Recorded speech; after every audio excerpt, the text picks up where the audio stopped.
Thanks, everybody. So we are at the December Learning Circle. That's a thing that happens in December. Everything's happening, right? So we're super appreciative of you coming along tonight. There are 60 people that registered, so I imagine more people will be filtering in. This is being recorded as we do at our learning circles, so that those of you who can't make it tonight will be able to join virtually later on. So really happy that you're here. And of course, I'm going to start by acknowledging country and the traditional owners of country across this great land, whose land and waters, I might add, were never ceded. So this was and always will be Aboriginal land and waters. And I want to pay my respects to elders past, present, and emerging, and particularly welcome and pay my respects to any Aboriginal or Torres Strait Islander or First Nations people that are with us tonight or that are listening or watching this recording.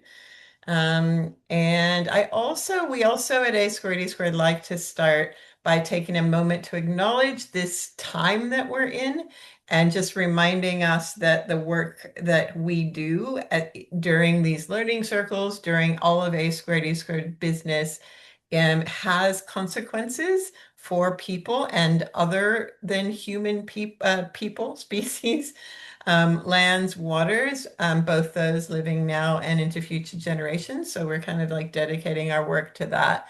And it's kind of a reminder that the way we act, the decisions we make, the questions we ask are all in the name of this regenerating our planet together. So I'm really don't want to take any more time. I want to pass over to Sarah Joe and Jen, but I just wanted to remind anybody that's not an A²D² member that we'd love to welcome you. If you do want to become a member, it's a great bargain for just a little over $100. You can be part of this great national organization. There's lots to do. There's lots of fun to be had. Next year, we're rolling out a whole new series of learning circles and professional learning. We have grants, we have awards. There's lots of committees to get involved with, especially our new network of Voices of the Water, which Sarah Jo will talk about. So get in touch with us and we'd love to have you. So I am going to stop sharing. Oh, no, wait, I'm not going to stop sharing because I'm going to introduce you to Sarah Jo and Jen, and then I'll let you also introduce others, Sarah Jo. Sarah Jo is our A²E² project officer for the Voices of the Water project, and which is our taking SeaWeek and expanding it into all waters. So tonight, I think we're mostly talking about SeaWeek, but we are going to be moving understanding that we're a national organization. There are a lot of people in the nation that aren't on the ocean, so they're on other rivers and waterways. So we're expanding it that way. And so Sarah Jo's taking on that huge job. Sarah Jo also is a passionate citizen science education officer. She's very passionate in general, as you will see tonight. And she runs, I think, like 3 or 4 of your own businesses, right, Sarah Jo? And is a very busy person, all in the name of the waters, which is really wonderful. And I've just met Jen tonight, and on her screen it says she's Marcus, but she's actually Jen. And she is founder of Randwick Marine Life and also passionate about raising awareness, particularly around Randwick Marine Life, and as developing teaching tool to record thousands of observations and hundreds of species. We can't wait to hear about this, Jen. So passing over to both of you to take us on to the evening. It finishes at 7:30 New South Wales time. So we'll finish pretty much on the hour because then we know everybody has their evening to go. And I'll just help with anybody with tech or anything, just let me know. And of course, you can put things in the chat, raise your hand, etc., etc. Over to you, Sarah Jo. Thank you. Might just okay. Can everybody see my screen? Well, oh, good. Okay, excellent. All right. I probably will skip the just looking at the time. I might, if you don't mind, we haven't acknowledged kind of Lisa's done an excellent one. Um, but I had this beautiful picture of a photographer down from Wollongong area, which it is inverted, but I thought it was a perfect photo because it has the Aboriginal flag colours, but it also has our water wave and the sun. So, but let's move on to what I want to talk about. So, I won't spend too much time on this because Lisa's also gave a great introduction about who Voices of Waters are. Just a key thing to think about is one of our main focus is we want to increase our reach to everybody in Australia with water literacy. So the everybody that's inland, we want them to understand that they are connected to the ocean, whether it's through their fresh water or through their green water. When we talk about green water, we're talking about things in soil which is relevant to our crops, etc. And then also the reverse, which I'll talk about a little bit in my presentation about no matter where we live in Australia, we are affected by water, by the water, about the health of our water. And in this case today, we're talking about the health of the ocean. Okay, so might be preaching to the converted, but welcome to those who are new to SeaWeek. So it has been running since 1989. A squared E squared took over officially in 2015. And every year, it's based on one of the ocean literacy principles that scientists and educators around the world decided that these 7 principles are very important for everybody in the world to understand about the marine, the marine, the marine environment and ecology. So, what SeaWeek for us is, we use it as a campaign to get the community, so not just teachers and schools, but the whole community to be educated about the marine environment and ecology. So our effect on the ocean, but maybe more focus on understanding why we need the ocean as humans, why the health of the ocean is important for us. So I'm going to do a couple of call to actions today. One of them is if you have any events or resources, we would love to share them. So there are 2 ways to do that. Okay, if you have events, and remember, they don't have to be in SeaWeek and they don't have to be just about the ocean. We're talking about all the waters. Please upload to our events page on the A Squared E Squared website. And then if you have resources or links to resources that you would like us to specifically share, please email them to me or get in contact off by our socials, because we'll find a way to share them. So whether that's share the link directly to your website of your resources, or whether you want to share the PDFs and then we can share them for 2026 SeaWeek. Okay, so ocean literacy. The key fundamental about it is understanding the ocean's influence on you and your influence on the ocean. And we've expanded that now for us as at A Squared E Squared to understanding our something happened to my laptop. Understanding our connection and our reliance on all the waters. So the waters in the soil, plants and sky, and how we are connected to the ocean. So from the oxygen we breathe, the crops we eat, the water we drink, we are connected to water all the time. Well, okay, so this year's theme is caring for planet water, and it's based on the ocean literacy principle for the Ocean Makes Earth Habitable.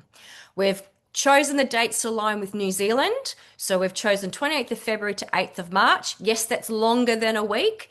It's inclusive, but obviously 1st to 7th of March, we've just got that day either side. Okay, so what is the core things to think about when we're talking about LLP? Most of the oxygen in the atmosphere originally came from the activities of photosynthetic organisms in the ocean. This accumulation of oxygen in Earth's atmosphere, was necessary for life to develop and be sustained on land. So obviously in that one, we're talking about the past, how life began and why we have life here on Earth. The ocean is the cradle of life. The earliest evidence of life is found in the ocean. We also have millions of different species of organisms on Earth, and they are related from the descent from common ancestors that evolved from the ocean. Now, what is that? How is that relevant to us now? The ocean did provide, but continues to provide the water, the oxygen, and the nutrients that we need to exist, and moderates the climate needed for life to exist on Earth. Now, linking to this is very clear, is things about cycles. So when we talk about expanding it, not just the ocean, we think about things like the water cycle. Sorry, there seems to be a delay okay. So I'm going to thank Harry for this. He did some of the bubble thoughts for us about this. So if you're looking for some topics or some brainstorming in the classroom or for activities, these are some bubble points to start thinking about. I'm going to draw you to two of things that I think are very important are things like the currents and the cycles, so the ocean regulating our climate and water cycle, but also think about where is our water. So most of our water is in the ocean, but where is our fresh water? How does it interact with the ocean? What are the water cycles happening and how are we affecting them and how it's affecting us, the change in those water cycles. And the second one for me is thinking about oxygen. Oxygen is the basis of most of life here on planet Earth, which I think should be called planet water. Most, they say 50%, but it's up to 70%. A lot of the oxygen we breathe comes from photosynthetic organisms in the ocean. So whether you swim in the ocean, whether you eat fish, whether you use the transport that's used to bring you things that you need across the ocean, you need the ocean. You need a healthy ocean because I breathe oxygen, you breathe oxygen. We need a healthy ocean just for us to breathe. Okay. I've just talked about that. So that's just about how we need that. Now, okay. So let's think of some points that we can cover. I've talked about the oxygen production, but it's also about our consuming of the carbon dioxide. So there are some relevant things to this. Not only do they produce oxygen, they also absorb carbon dioxide. And at the start of the food chain, there are also some relevant linkages in the food chain to do with carbon dioxide and absorption. So we're talking about things like whales and their migration, and we also have things called snowfall. So when these organisms die, these photosynthetic organisms die, and the animals that eat it, they fall to the sea floor and they actually capture a lot of carbon dioxide. I'm moving ahead a bit because there's something coming up, but while I'm here talking about other things like whales. When scientists discovered when we killed a lot of the whales during whaling, we actually affected oxygen production because whales themselves are a nutrient pump. They bring nutrients from some parts of the ocean to other parts of the world's oceans. And in their poo, which kids love hearing this, the nutrients in their poo causes plumes, all right, for those photosynthetic organisms to explode in number. And if they explode in number, they produce oxygen. So what they actually found, not only are whales their own farmers, basically, because they are providing nutrients to the organisms at the start of the food chain that ends up feeding them, but they are also a huge part of the nutrient pump that keeps the oxygen production happening on here on planet water. Okay. Climate regulation, interconnectedness, so that think about how things are we affected. One example I just gave you, for example, by whaling, we affected our own the own oxygen that we need to breathe as human beings. Sorry, I'm just looking at the time. I'm just going to keep going a bit forward. Okay, so why do we need to study this? We need a deep understanding that the ocean is critical for human sustenance, health, and also our overall well-being. So I personally love the ocean just for its very existence. I couldn't live without the ocean. So just going for a swim or going for a walk by the ocean. But there's also the thing called the blue mind, where there's different parts of being connected with the ocean. You don't have to be swimming in the ocean. Just breathing in the chemicals from the waves, for example, goes a long way with our mental health. Okay. And then we need this understanding for those in power, those who are making the major decisions in leadership. So, for example, our political leaders, they need to have ocean literacy to make the right decisions and also to understand why some decisions might be hard, but they have to be made for our future sustainability, for our own future existence. So long-term decisions have to be made, and they are based on understanding on our reliance on a healthy ocean. Okay, I'm probably going to skip this one because this is just an idea of Australia in general. We are a marine nation. We have one of the largest ocean territories. Our ocean territory is twice the size of our own land, which is huge. So when we talk about SeaWeek, obviously We live in Australia and we educate in Australia, so I concentrate on the stuff that's to do with Australia. But we can think about our role as Australia in the global ocean when we talk about ocean literacy. Okay, so I'm just going to go through a few more things that might help you think about what you may like to do for SeaWeek. Um, Sorry, I think I've talked about this already. Okay, so little things like what can you incorporate in all of the subjects, or if you're doing something physical out on the beach, or if you're doing it into the classroom. So obviously there is the more complex activities where we're looking at marine food chains, the science, photosynthesis, etc.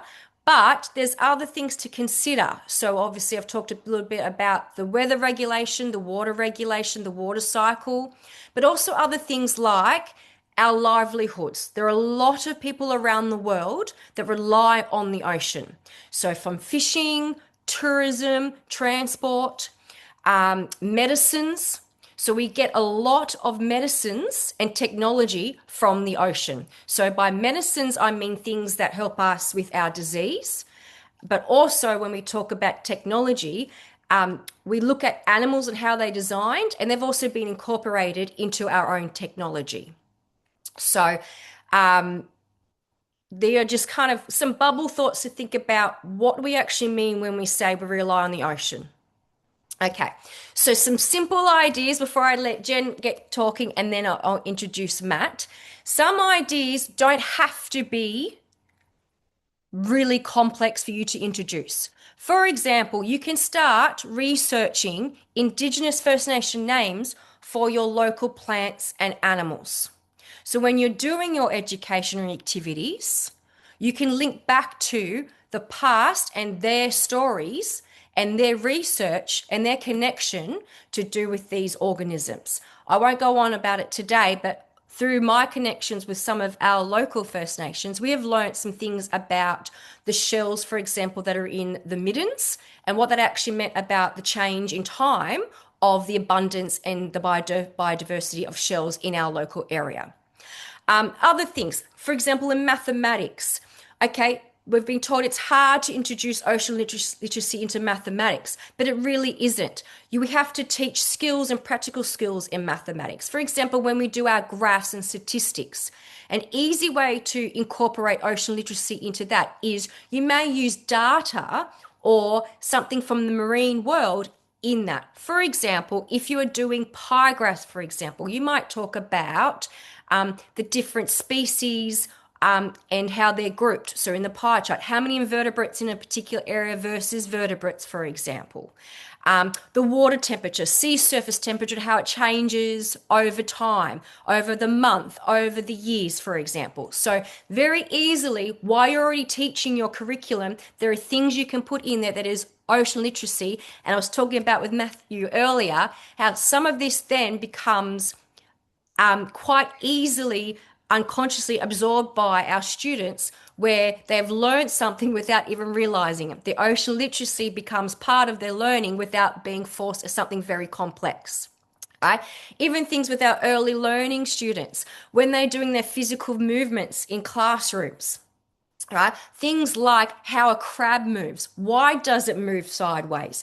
How many arms, legs are they arms and legs? For example, jellyfish and octopus. When we talk about the movement of animals, right? What is the difference between an arm and a leg? Those young students go home just from doing a small dance or a stretch, and they've learnt something about the ocean environment very easily. And then one of my things, obviously I do a lot of citizen science. It's the easiest thing to do without even getting wet. Now, Jen's going to talk a fair bit about that, getting wet, but just taking photos is the easiest way that you can contribute to ocean literacy. Two main things I would like to talk about, and I've got reason why I got this picture. For example, for a long time, blue bottles, there are the people we call them naturalists, people out there all the time, were sure that they were different types of blue bottles, but the science wasn't there yet.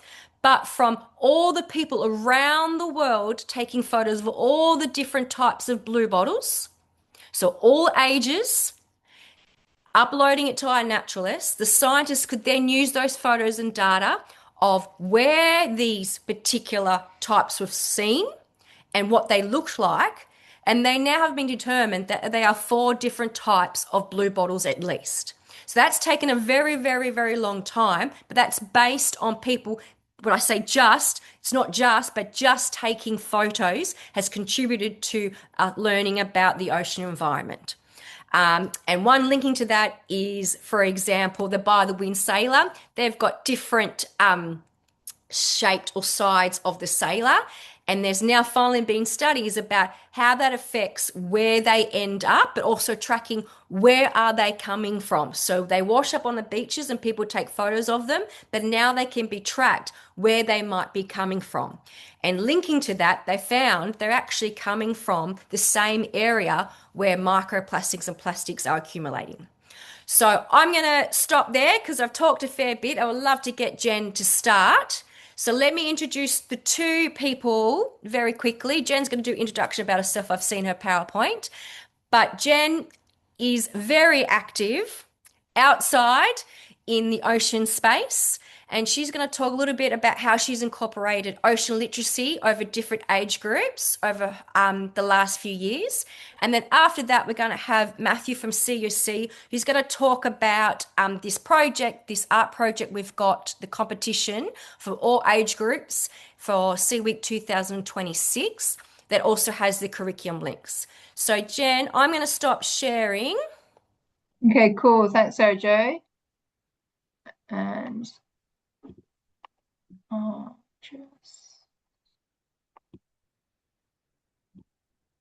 Oh, hang on.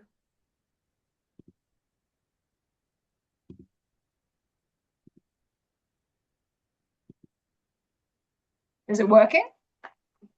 As Can you see my screen, you guys? I think you can only just see mine. Is yours available now? Sorry. I can see the slideshow my end, Sarah Jo. Can you guys see it? I can just see your face. Oh, okay, that's weird. Hold on, let me see. You might need to press share again if you go Yeah, down. hold on, let me just try and. Sorry, guys, thanks for your patience. I'm not normally in a laptop, I'm normally outdoors teaching, so just bear with me. Sorry.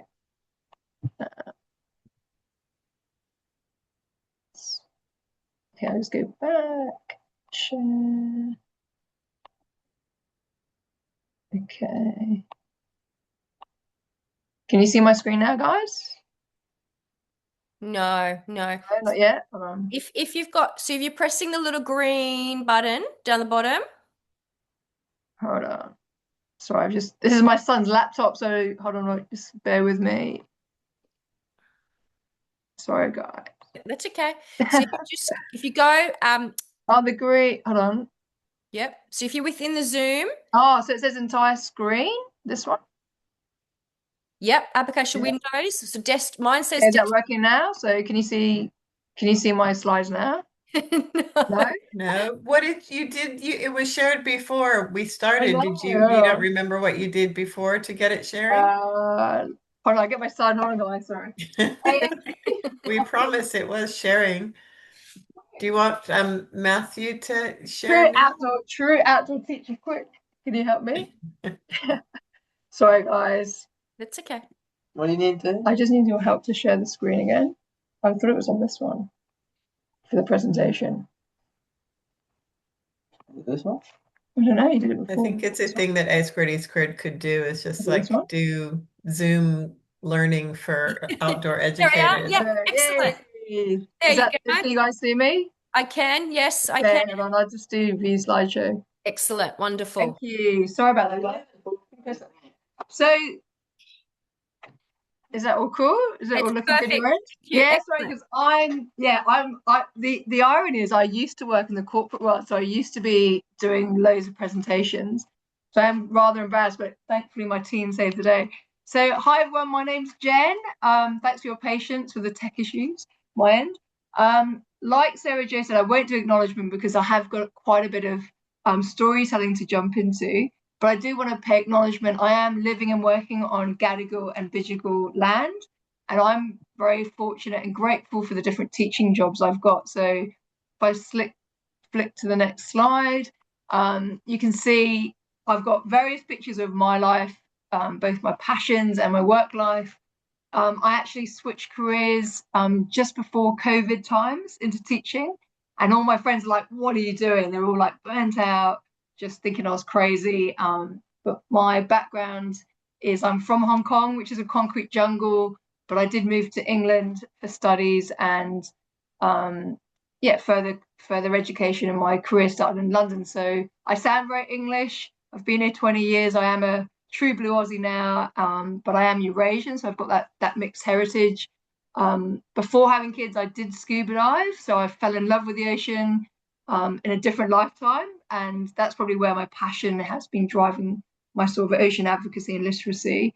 But the reason why I switched from advertising and marketing into the early years in teaching is because I was picking up my son from preschool at the time, and I loved seeing at the door there was like this tape, and it went all the way from the front of the preschool to the backyard, and they were learning about the blue whale and really learning through nature and play and lots of curiosity. So that really made me question, why am I in the corporate world? And I did a biology degree, so I'm a biologist at heart but never used it, and I sort of went back to studies.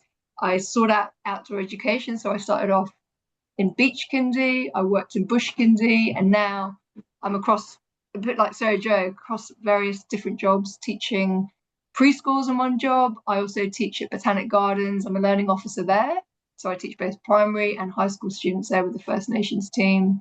I'm also an education and community officer at Centennial Park, so I'm very fortunate to teach bush school there and primary schoolers mostly. And I also have a job as a field guide with AusEco, and that's brilliant because it's urban geography and science, mostly in the city. And yeah, the other thing I wanted to highlight is I've won a small grant recently, a bit like Sarah Jo with her great citizen science work, and I'll talk about that a bit later on. Just to give you, I'm hoping to talk, I'm going to keep it to 20 minutes. I'm not an expert, I'm just a citizen scientist really, and a scientist at heart, but I want to talk about my passion project first, and then talk about how I've seen I suppose with my marketing and advertising hat on, there was a gap in the market I saw in education, and how I've used my passion project and my skills as a citizen scientist to help raise awareness. So yeah, from this presentation slide, you can see awe and wonder, and I'm very visually driven, is really what got me into this ocean literacy, both in classrooms and community. The first picture, it looked, when I saw this underwater, I was just swimming laps with some friends, and it reminded me of a pink hair scrunchie. We're like, what's that? We're swimming, and what's that? And trying to do our laps. And both me and my friend at the time as a scientist were just really curious, going, what created that? And what, is it a Spanish dancer nudie? We were like Googling things. We're trying to work out things through iNaturalist. I even actually reached out to a marine biologist at Coffs Harbour. We couldn't actually work out what created those ribbon eggs, which is a nudie egg mass. And the other picture I put in just at the start is because when I first saw that creature, I was so excited. It was in the daytime. Normally, if you don't know about blue ringed octopuses, they normally come out at nighttime. They're very shy. That was mid-morning, and if you look closely, there's a little fish, so it looks like it's trying to come out and eat the fish, and it scurried back in under the rocky ledge, and it was in maybe not even 1.5 meters of water at Wiley's Bars, which is an intertidal pool in Coogee.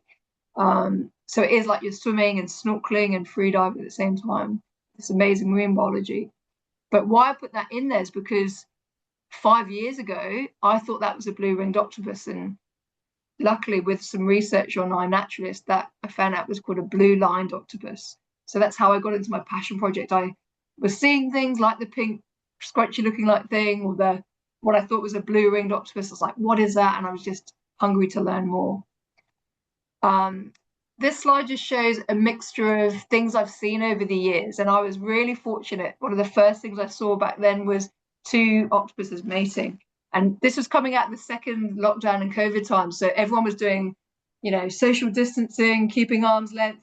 And I actually did my research, and this is called side-by-side mating. And I thought that was really on trend with what was happening with our society back then. So I was lucky first to see the two big common Sydney octopuses mating.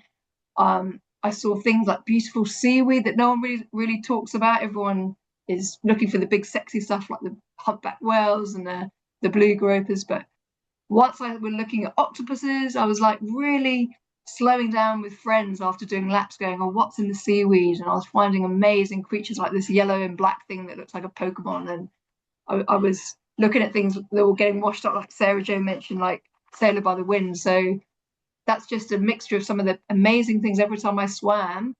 And this was in an intertidal pool. I should probably show you a picture of Wiley's later, but it's an intertidal pool that depends on the swell, the surf, the tides, but every day could be different. The giant cuttlefish wasn't at Wiley's, that was open water at Coogee, and so was at Port Jackson. So I was just blown away by so much biodiversity on my doorstep.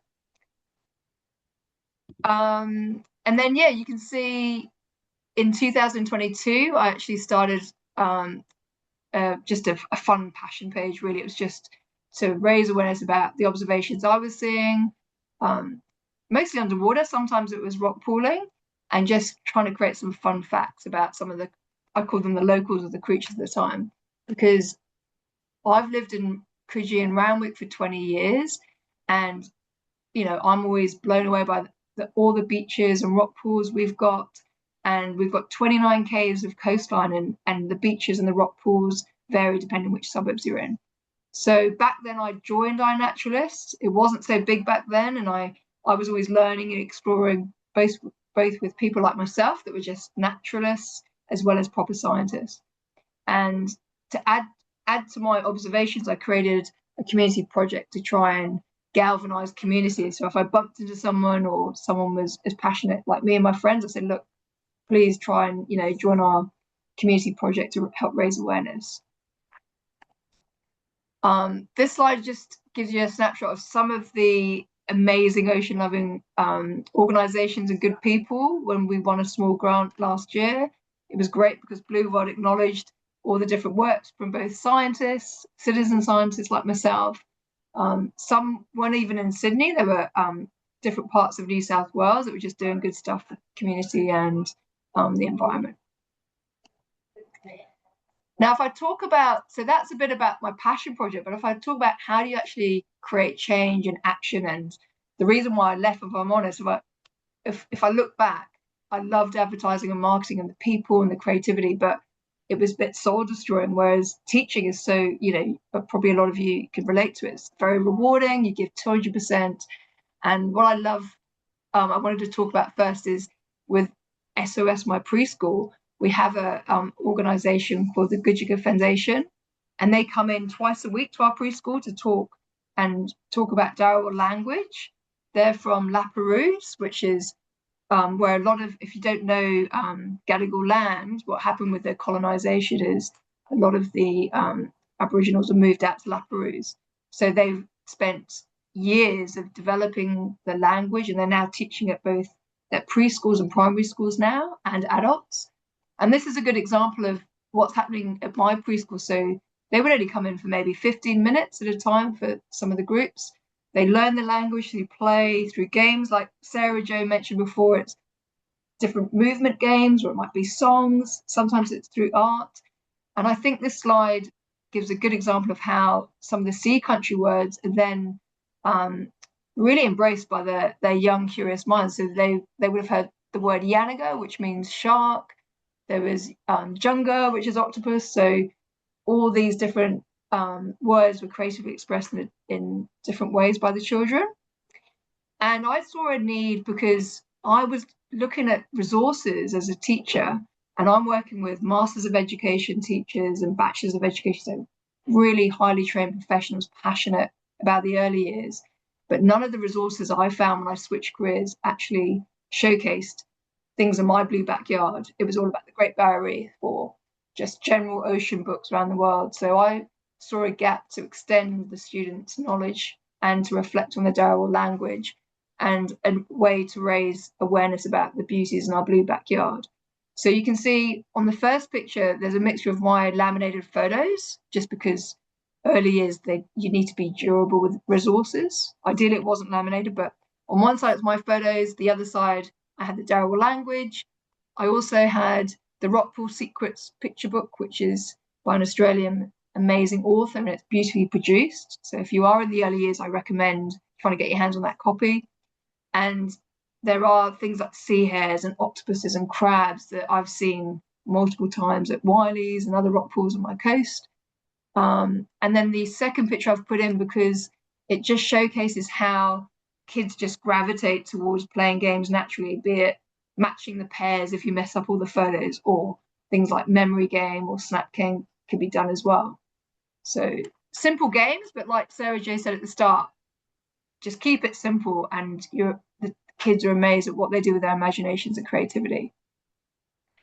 The next slide just shows, again, learning through play, and I'm big on sustainability. So I've worked at Sculptures by the Sea and the art education team as well. And as long as you create an invitation to play or to learn, the kids go wild. So in this experience, I had my photos.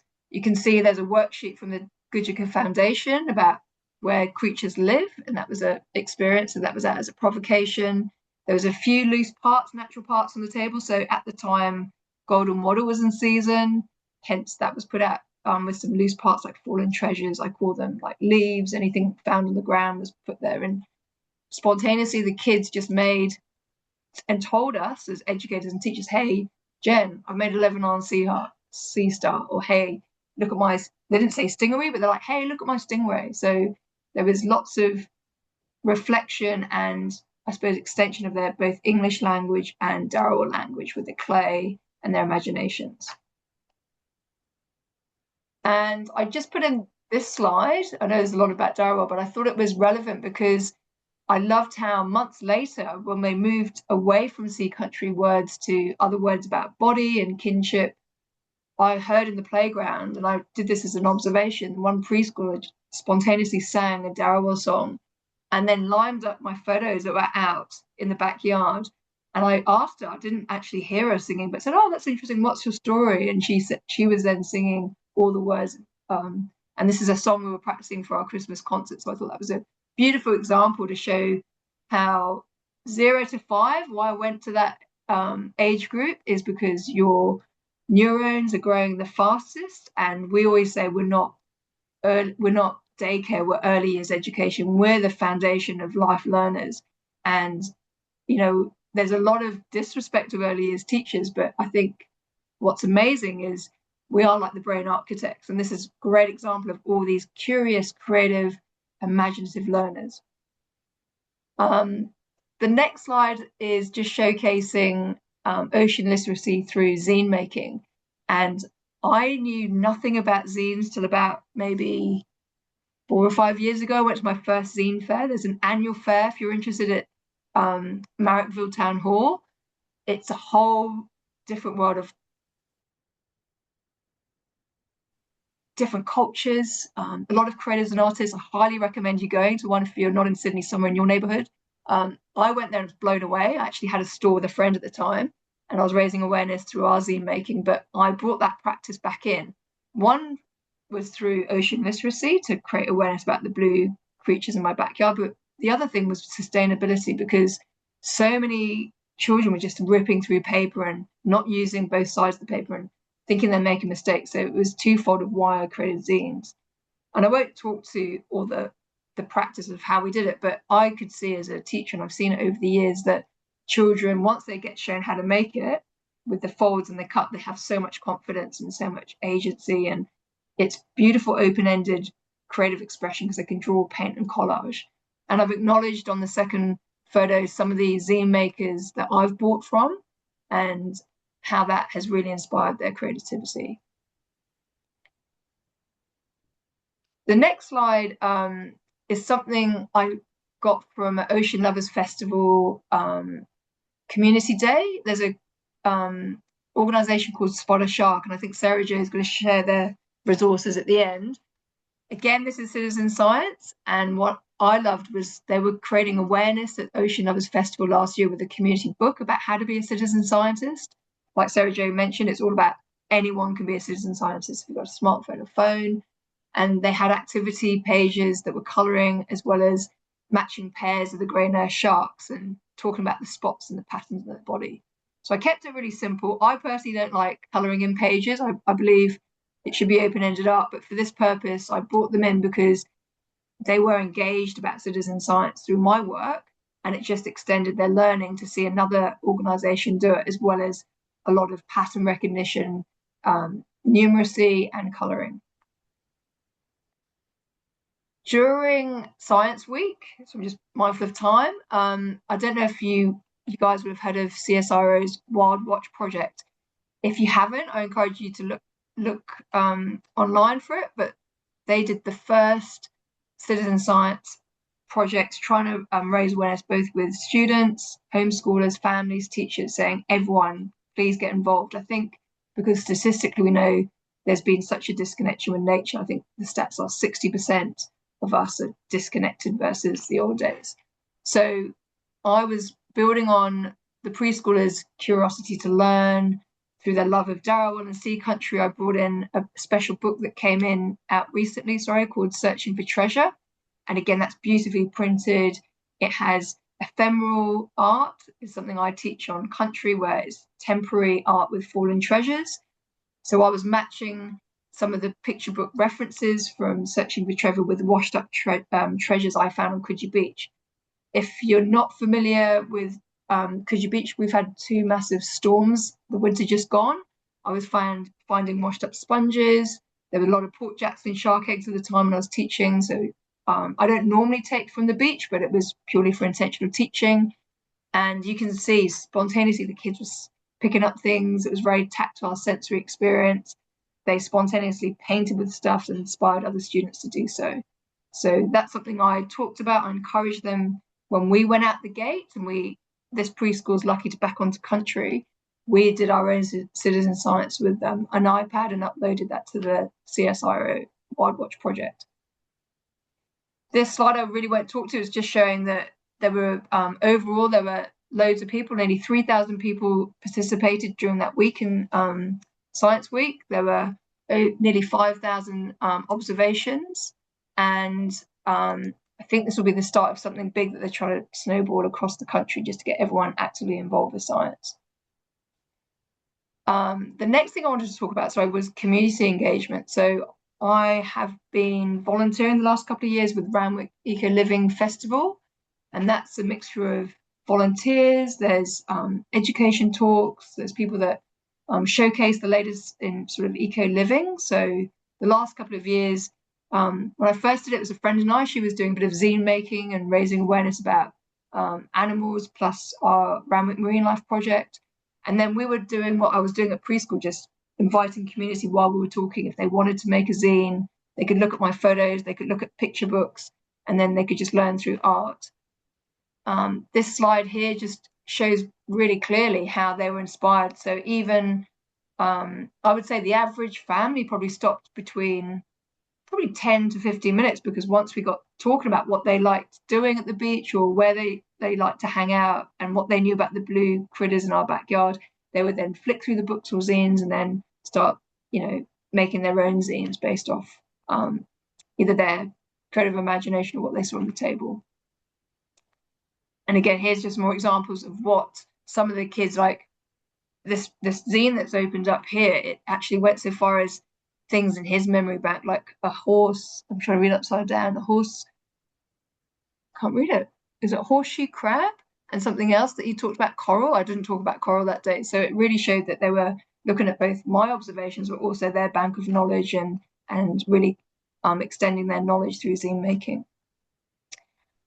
Another community event I did was with Randwick Council. So last year they have meetings every quarter maybe, and it's Waverley, Randwick and Woollahra Council invite anyone that's interested in sustainability or in teaching about sustainability to come together to basically learn from each other, a bit like this learning circle, and each quarter there's a different theme. back then I was asked to do a rock pool ramble because I used to lead beach kindy at Clovelly. So it was a mixture of empowering them or educating them about how to lead a rock pool ramble safely. And I went through risk assessments and planning for the day, in addition to teaching them about iNaturalist and uploading that to their device. And at the end of the experience, I shared some very simple photo ID sheets to the teacher that came on the day as well, just so they can develop their confidence and knowledge in the classroom. This slide I just thought to bring up because why I've got into it is my background is branding and advertising. I'm not proud of it, but I think we can all agree the majority of people could probably look at those logos on the left and name more or less all of them.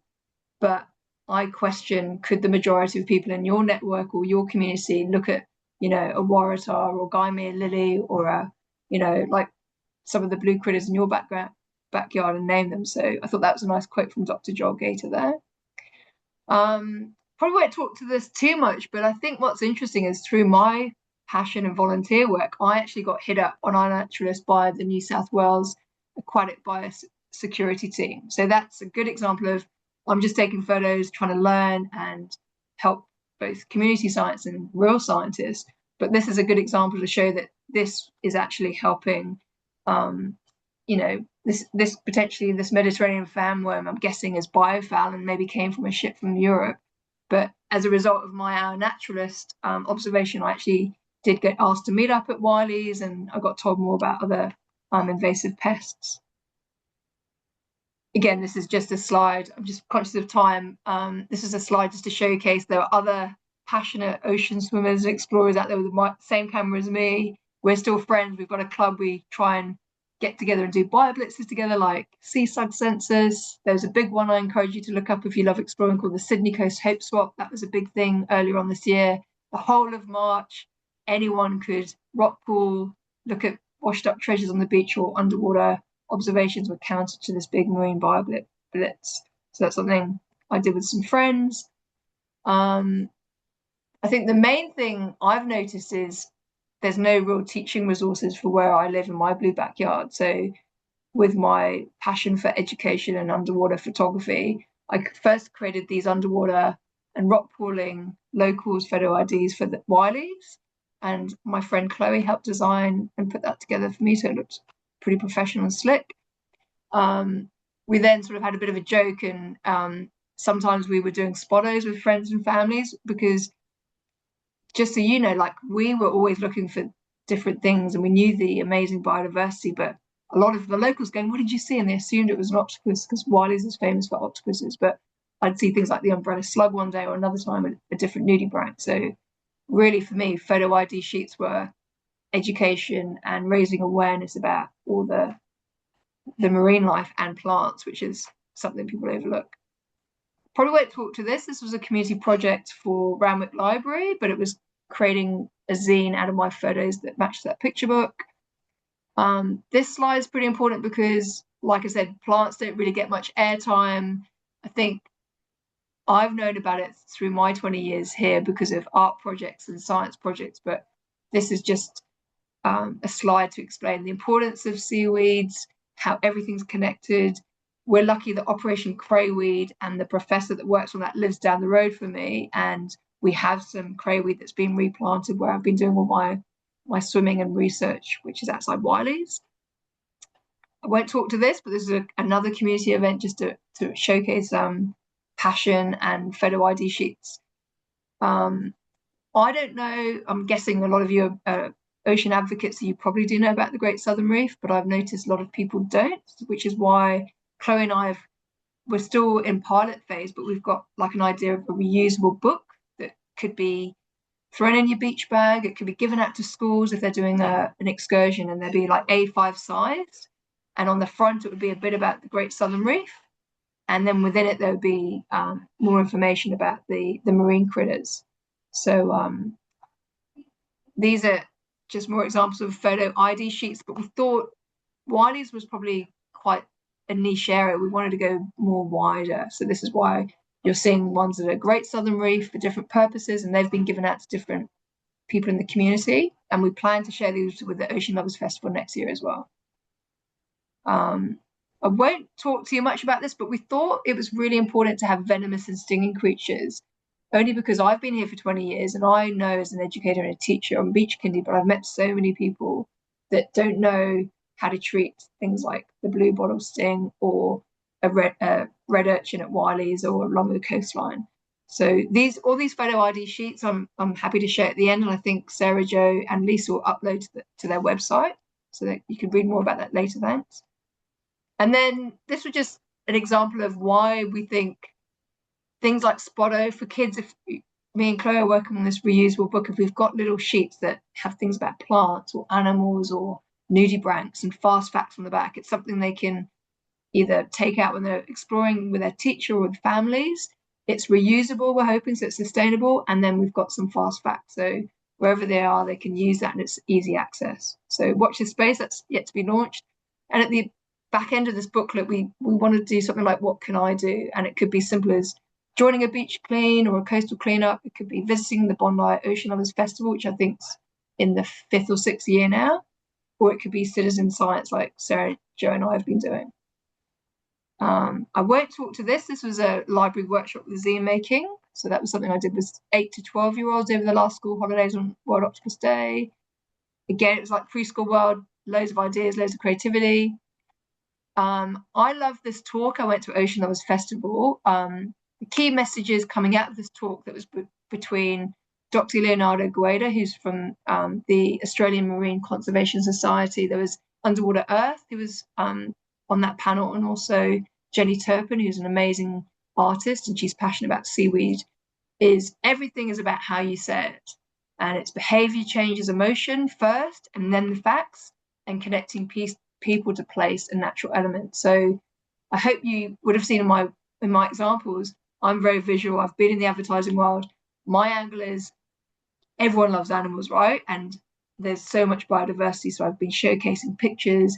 I've been showcasing my friends' handmade crochets I'll show in my next slide. So I think storytelling is really important. And recently, last month, I collaborated with some amazing ocean advocates like Beatrice from Plastic Free Coogee. There's Carla from an association about whales, and she's a marine scientist. And there's Erin from Trash Fish Recycled. And we all thought, how do we galvanize community? And we did a beach cleanup. We counted our rubbish. We did all the sorting. I had my photos with these massive, larger-than-life crocheted nudies from a friend. There was whale information and resources.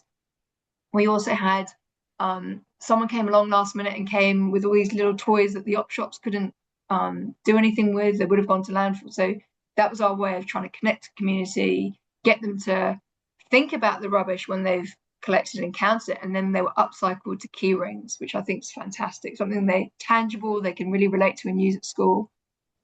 This slide I thought was important because through my research and raising awareness, I've come across these amazing ocean advocates that, like Alex Chanel, grew up in Clovelly. She's an ex-Randwick Girls High School marine biologist. Professor Adriana, as I said, lives down the road. She's doing amazing work with Craywood, and that's gone global. We've got the Gemme Rangers, and we've got all these amazing projects with Sims you could read up about later if you don't know about. And these are some of the future projects I'm planning to work on next year. But I just wanted to showcase it's all about whatever your passion is, who you know, or who you think can add value and creativity to that storytelling, because I think any angle in that's your passion, a bit like Sarah Jo's, and I think that's the best way to get your enthusiasm across, your passion. And the Ocean Lovers Festival, if you don't know, I encourage you to go there. They're doing more and more school resources and ocean literacy, I learned recently. And I've got links on this presentation. So there's a fish tank good ideas link there, and submissions are needed by the 20th of December. And there's loads of lesson plans from stage 1 all the way through to high school. And there's also literati stuff, which I won't talk to, but I just wanted to thank you all. I know you're probably all knackered after a day's work. Just want you to let you know, if you want to reach out to me, my details are there. If you're on iNaturalist, please join. I've got a Randwick Marine Life community page, and I'll be sharing all the resources with Sarah Jo and Lisa. Thank you. Thanks, guys. Thank you so much, Jen. So I went over time a bit, but yeah, I had know, fun. no. Remember I said you get passionate and then the 20 minutes turns into, so I didn't want to stop you. I was keeping track. That's okay. No, thank you. So what we might do is just looking at the time. If there's any questions, you can put them in the comment section. But I might head straight to Matthew now, if that's okay with Matthew and everybody. Do you want to share your screen, Matthew, or do you want Yeah, me to? absolutely. Okay. It should come up. Let's see. There we go. How's that, everyone? Yep, you just need to then, yep, excellent. Yep, perfect. Thank you. Cool. So in the interest of time, I'm just going to jump straight into this. Basically, me being someone who is a arts educator currently, I wanted to really embed an activity that really in the arts. An obvious choice would be watercolors as well, considering we really emphasize the importance of water as a resource. And I loved Sarah Joe's use of planet water. I think that's a term change your poo, basically, and that should catch on as much as possible. So there's a couple of activity. Well, it's all about mapping, let's say, the factors which contribute to that habitability. So a creative mapping of how the ocean makes the Earth habitable. Uh, so I've broken these down into, sorry, there's a lot of text here. I've broken this down into, let's say, the different types of mapping and linking this explicitly and specifically to ways that these factors are mapped by scientists as well. And I've just had a curious, my nephew's just joining me, buddy. Head back out, buddy. Ah, okay. Close the door, buddy. Okay. He's been curious. He's come in about 3 times. Very inspiring for me though, and for this project that I'm putting together for CSC. So obviously a big one being that climate regulation, and I've tried to marry these up with, let's say, the year levels and the appropriateness with regards to the curriculum, and I've got content descriptors in here as well. So just an example here where you've got that even really links in quite nicely with warm and cool colors. So kids would go about mapping, and maybe this is in a global sense or more locally, uh, water temperatures. And this could be just approximate thing they're doing over, capturing one moment, or it could be something particularly for the older grades where they're looking at that temporal and dynamic change of water, sea surface temperatures across time. And even historically, as Sarah Joe was talking about earlier. So I'll move on from that one, but yeah, this is just kind of like a rough plan for the kind of activity. So the next one, oxygen production. So really linking into that idea that the ocean is so critical and so important for that production, that primary productivity, which is resulting in oxygen levels that we all need for living. So that being mapped here, typically with green for those really productive areas. So once again, this could be done locally if there was interest there, or could be expanded out globally, depending on both the interests of the classroom group and also, I guess, the year level and appropriateness of that. So that was option number 2. And then obviously biodiversity and hotspots. So this one would be a great one to link into specifically the mathematics of things. So I mean, this is one visual way to represent this. And once again, you got those warm and cool colors that could come into this, and even talking about that, because unfortunately, as I know as an arts educator, arts is just pushed to the side so much in the curriculum. It's kind of like a too hard thing or too messy. But the kids really do need it, particularly considering creative thinking is just critical for all domains of learning and education, really. So this could be particularly based on the interests of the kids, or if the educators want a specific, let's say, representation by pie charts or bar graphs, or however, this could even link into going out and exploring the local area and working out local biodiversity.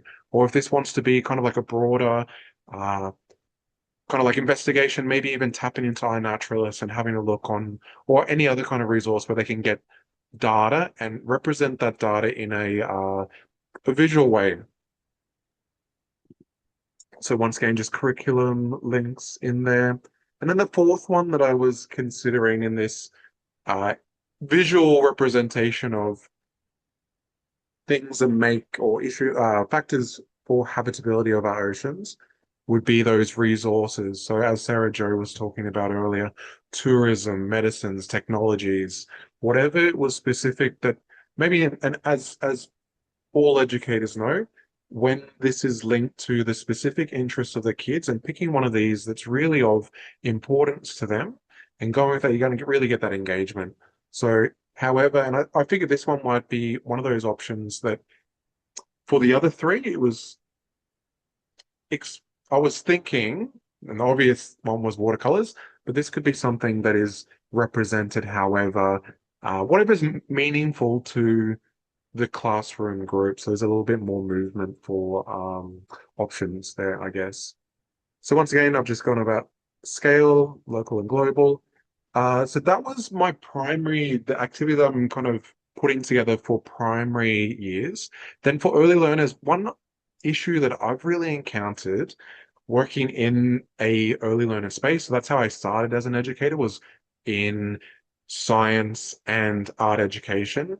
And I'm really noticing the prevalence of issues with fine motor skills and particularly lack of confidence with scissors.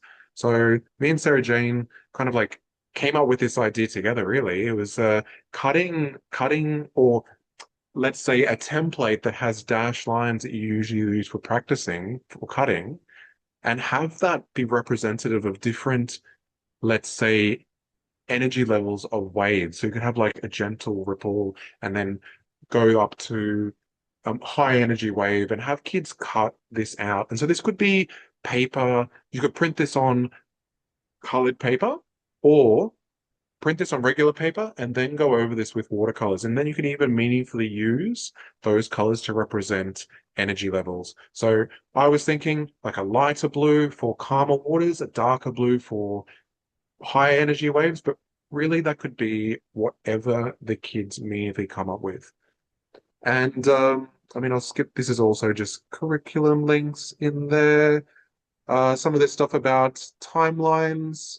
So kind of getting something out there before the end of term 4. So there's the potential to really get some prior notice about this so that students and teachers can be prepared, hit the ground running come term 1, 2026. There was the just some other dates in there, but I'll just in the interest of time kind of pass through those. I was also really interested to kind of be a little bit innovative because I love innovation, be a bit innovative with how we would present these as well. So I mean, even thinking of a Padlet or an online forum where there could be the sharing of these outcomes that the students as a classroom group or even individuals or local community groups that have participated in this, how that's being shown, how that's being represented. So obviously you have the artistic outcome, but me and Sarah Jo were really talking about how it would be amazing to have either written explanations, filmed explanations, however, what comfortability level with the kids, and however that would really capture and celebrate their own. I mean, literacy. Part of the literacy is their actual reflection and expression of the outcome that they've created. Uh, so, and then this is just future direction. So these are more just notes for myself, really. Uh, but yeah, I wanted to present this to the group, and I mean, probably we've run out of time, but I would really love to hear thoughts and ideas from the wealth of information that you guys have as educators of what thoughts you had about how this could be improved or to hone or refine. I mean, I'm a research background, so really about collaboration. I really like to emphasize collaboration. So I don't know, Sarah Jo, how would we go about, I guess, putting this and make this available so that educators can kind of give some feedback? Or Yeah, Lisa, so sorry. what I've said is we'll put that summary up available. I'll talk to Robin because she emailed me today what she can put up on the website. So we'll put a summary of this, and what we're actually asking for. So, in a kind of a nutshell, what this is this is the art competition for SeaWeek 2026 run by Matt. And it's gone beyond just creating, for example, a simple artwork, as you can tell.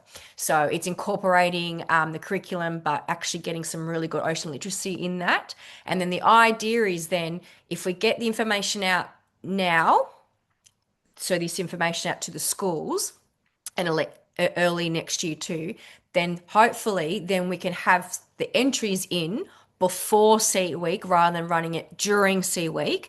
And therefore for the SeaWeek Learning Circle, some of the winning entries or those that were willing to come onto a learning circle actually explain how they created their artwork. So whether they do that by a written entry or filmed entry. So obviously the contents in that document. So we'll have that document available, what the suggestions are of what students can do.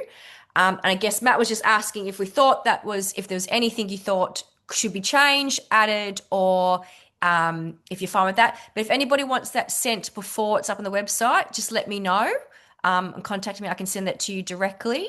It'll be sent to the working group, the Voices of the Water working group. But yeah, so I guess I'm happy to take questions now if people to stay on. I know some people want to go, so please, you don't have to stay if you don't want to.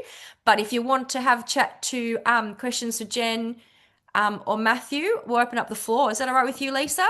Yeah, that's fine. I might turn the recording off, but I also just want to thank all of you, all the three of you, for your like Sarah Joe, note to self, let's do a hour and a half next time for the learning circle because like obviously there's so many ideas and it was like everybody talking really fast. I was like, oh, sometimes we do learning circles for an hour and a half, and obviously this is a topic that is as big as the oceans themselves. So I think that it would be really good to think about that. So thank you, Sarah Joe, and Jen and Matthew for your passion and your knowledge. And my brain is like actually stuffed full of so many different ideas. So I'll turn the recording off and everybody can just then hang out for a few minutes and have a chat or go off and have dinner or whatever. Here we go.